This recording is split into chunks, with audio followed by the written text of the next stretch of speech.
Ah, I'm in the middle of a very, very large book haul. See that box over there? I got 4 of those full of boxes, and I'm trying to figure out what to do, if I should do a video of the unboxing, because it would be a very long, long, long, long, long, long, long unboxing with 4 boxes. But I wanted to do this first. I saw this book the other day, and I really don't know what it is. So I wanted to discuss it with you. I don't think I'll continue it, but let's see what happens, because I have no idea. We'll see what happens with this video. But welcome to the D. Louise book series. I'm Christina, K-R-S-T-I-N-A. This is where we read books, talk about books, no special effects, no theme music, none of that stuff. And my tree is sort of kind of up. Haven't put decorations on it yet, but we're sort of kind of up. By next week, I should have this stuff up. And I have a very special video planned. There's my little cat tree. But I got this book. And it looked kind of interesting. And alright, so it's Fiona Buckley. Fiona Buckley.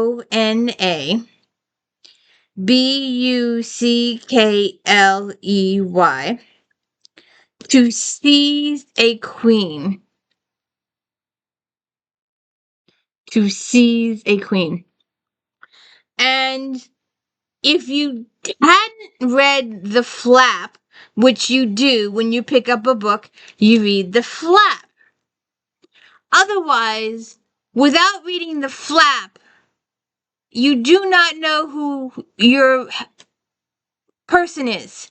It goes over like almost, I think it's 3 chapters. We'll figure it out in a minute.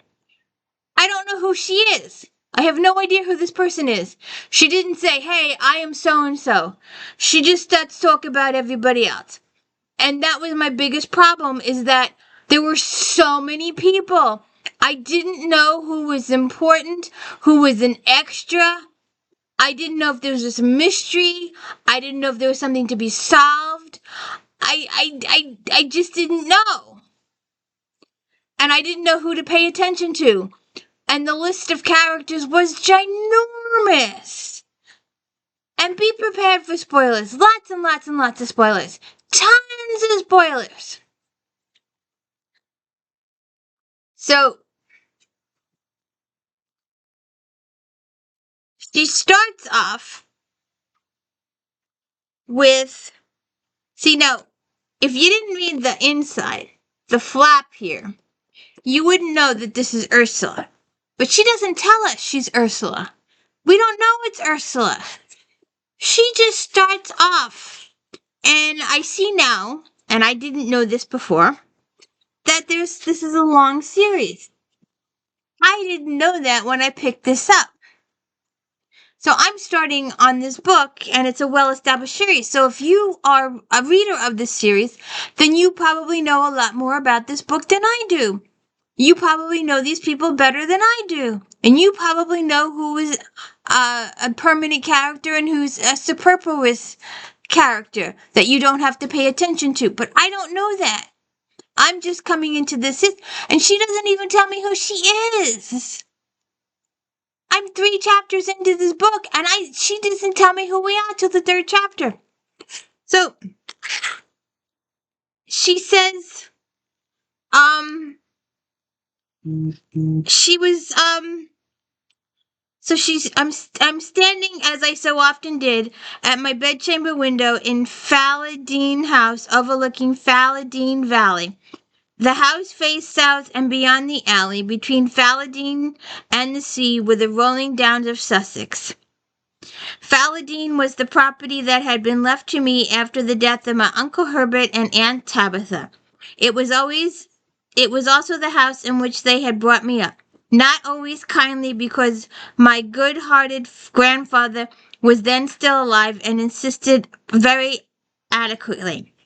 Her mother My mother's sister to Uncle Herbert had promised to be an ornament to the family. When she became a lady-in-waiting to Queen Anne Boleyn, she was dismissed and sent home when she was discovered to be with child. So she's with child, and they treated her. She never told who the father was, and it turns out the father was Henry VIII. So she may or may not have been treated better if they had known. And I guess later on it's confirmed because the Queen relates to her as a half sister situation. Not officially, of course, but just unofficially. So she explains all that, and then because of my tolerant grandfather, my mother and I were fed, clothed, and housed, and I was allowed to share my cousin's tutor. There were limits to my grandfather's power or knowledge, and I was harshly treated, but I did have an education. And then her mom died when she was 16 because she had to work in the house as a servant. 4 years later, when my cousin Mary became betrothed to a young man called Gerald Blanchard, he fell in love with me instead, and I with him, and they married, but he later died of smallpox. And she has a daughter, Meg. Now I was approaching my 60th birthday, and Meg had long since married, and living in Buckinghamshire with her family over the years. Much had happened to me. I too became a lady-in-waiting to the Queen. This time to the Queen Regnant, Queen Elizabeth, and a desire to augment my stipend in order to support Meg. And she had become a secret agent. So I'm thinking maybe this is going to be a mystery here. Maybe there's something going on here. And then she goes on, the Brockleys, husband and wife, Brockleys.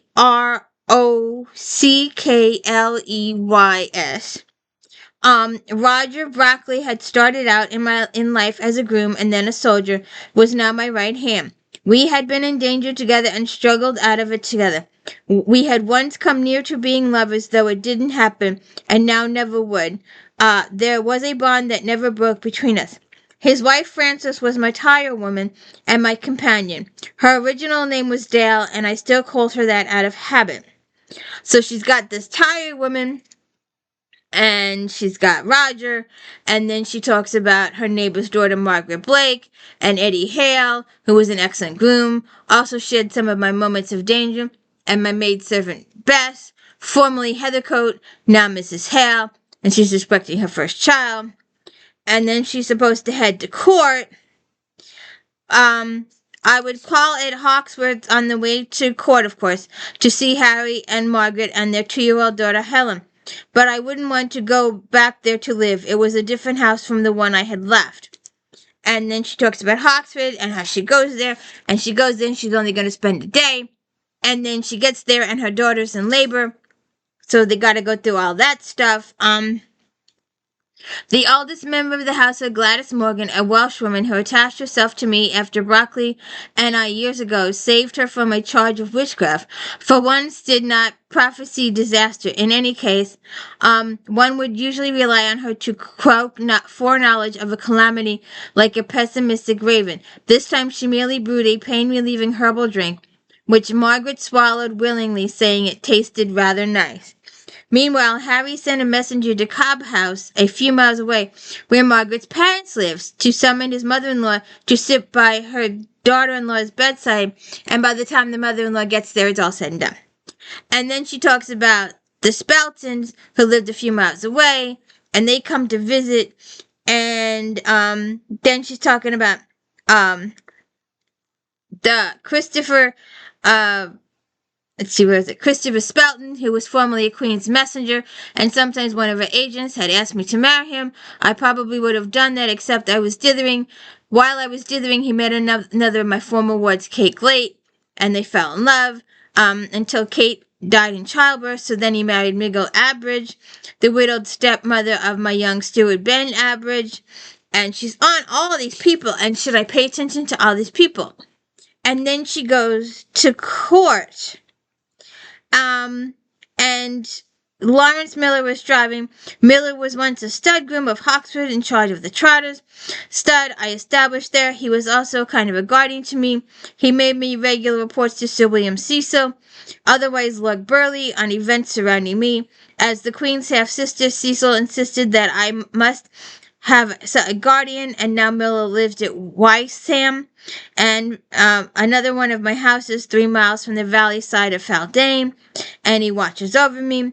Dale might be dry, but Broccoli and I made the journey on the backs of our horses, Jaunty and Firefly, and they get to the court, and then there's a thing over the horses, and you got these other people,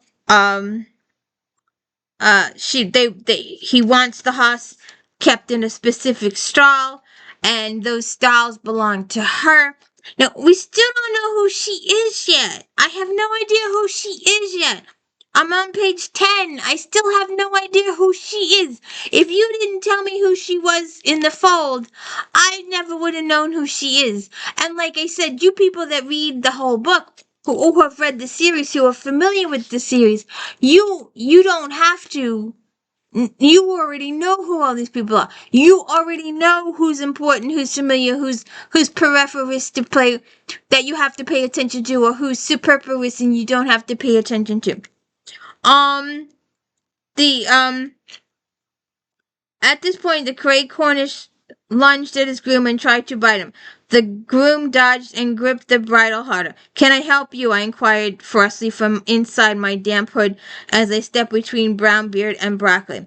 The bearded gentleman turned a cold gray stare on me. "And you may be—" "I am Mistress Ursula Stannard." "Oh my God! Her name! She's told us who she is! Oh, good Lord!"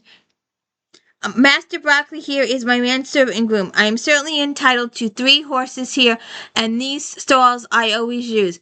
It seems there may have been some confusion.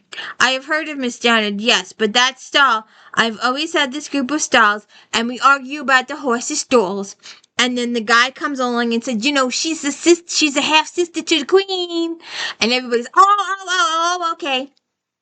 And then, we talk about Robbie, who, if you go back and view my videos on Sky O'Malley, there's all those characters there, but I know who they are because I've read the whole series, and I introduced them to you in the beginning of the series, and I know their background, and I know the story there, and I know it's a love story, and I know it's the life of Sky goes through the first 7 books, and her trials and tribulations and all the stuff the Queen gets her involved in. I still don't know what's going on here. Yes, so she gets called into the office. And, so, let's see. Where is the office thingy?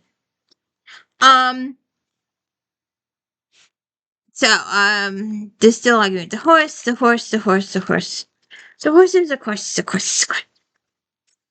So, I don't know, because when we get into this discussion, the Reverend John Poole was another middle-aged man, this time a vicar, clad in black with white bands of calling. Patrick Rusclilly was puzzling. And he talks about this family that was kidnapped out of their homes, and how he realizes that he went to their house, and all their animals were totally abandoned and starving and dying, but the family was completely gone. And then they learned from somebody else that the family was put aboard a ship to be slaves. So we don't know exactly what happened to them. Reverend John Poole, I haven't heard Mr. Rusclilly's tale before, but his story ties up with mine. I am the vicar of a small parish called Powood, not far from Penzance. When I say small, I mean it. We have cottages and small holdings, but no forge. When I take my mare to be reshod, I have to go to Penzance. I was taking her there one morning about 6 or 7 weeks ago. The track goes past the gate to a small holding called White Rocks, and he gets there, and the family is completely gone. So they talk about all of that. So by the time I was so confused with all these people, I didn't know who I was supposed to be pay attention to. It wasn't really interesting. It hadn't drawn me in. Um, so I don't know. I don't think I'll finish this. Um, we were all silent aghast, but after a moment or two we realized that we were relieved. The danger had been recognized in time. Our sovereign lady would not come to harm. She wouldn't come anywhere near Cornwall. Then Sir Robert said, "There is one more thing, is there not, Sir Francis?" "There is. No one can be sure that it or they are connected to the disappearance. But there have been 2 killings," Sir Francis spoke somberly. "One was a young woman, Burren Ladder, a servant in the house of a lady of some substance, a widow called Mistress Juniper Penberthy. She lives just outside Penzance on the Land's End side in Juniper House. It has juniper trees in the garden. Miss Penberthy planted them when she came there as a bride. They remind her of her home, apparently. Her parents had such trees in their garden and even named her for them. The girl Burron was Miss Juniper's laundress. She was found drowned in a washtub. It was a big one. She used to soak things in it before putting them into a smaller tub where she could work on them. She was found hanging over the side with her head in the water. It may not have been murder." Smokey! Smokey! Come here. Does your cat do this? Does your cat scream? And you're like, what? And then they scream again. Come here. Come here. Why are you screaming? Why are you screaming? Hmm? Yeah? What? What? Why are you screaming at me?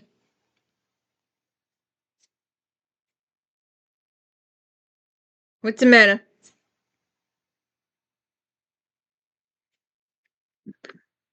So, there's something going on in this book. Come here. Alright, go. Go. So, I don't know.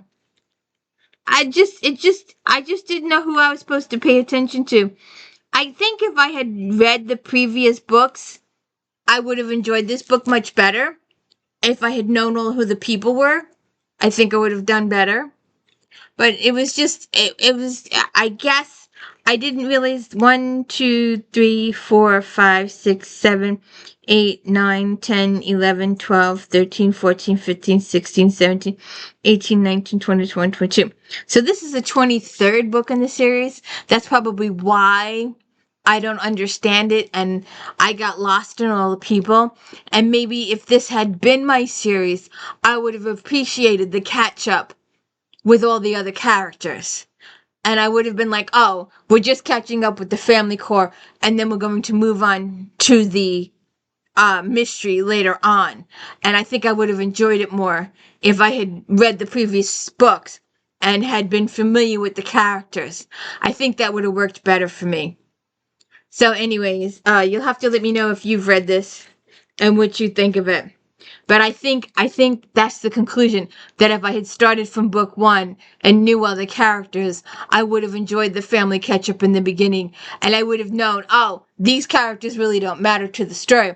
We haven't even gotten to the mystery yet. These are just extra. We're just catching up on the familiar characters. See, now I get it better. Now that I've had this thought, I'm like, oh, I didn't realize this was a series. I didn't realize this is way into the 20s series and that all these established characters and we are playing catch up with them. And I usually really enjoy catch ups. In all my other books, I really massively enjoy catch ups. And I didn't realize that's what that was. I was trying to pay attention to all these people and I was trying to figure out. And then, of course, I was trying to figure out who she was. Because if you haven't read The Flap, you're 10 pages in and you don't know who she is. So, let me know if you liked it. And please hit the like and subscribe. And don't forget to check out Flashback Mondays, where I talk about all the books in Romantic Time Book Review magazine. Those books are still available today. You can still find a good author in those. They all still exist. They're all still available every which way. Don't forget, If Then on Fridays. We got a little carried away with Christmas. We're going to start a whole new thing in January of multiple, each week a different subject for If Then. And don't forget my Star Trek Next Generation recaps. We have sort of fixed the garbling, and the rest of season 6 was pretty good. There are a couple of episodes in the beginning of season 6 that are really massively garbled, and I was pulling my hair out in frustration over that, but we've gotten past that now, and seasons 1 through 5 are not garbled at all. They may be a little low in volume with the old computer that died, but please check all those out too. And of course, my daily book reviews. I've been going bonkers with all this stuff. And I gotta go do an unboxing. You want to do an unboxing with me? Please hang out and hit the like and subscribe. Thank you so much. And please tell people I exist. My thumbnails are horrible. I wish people would see me. Okay. Have a good one.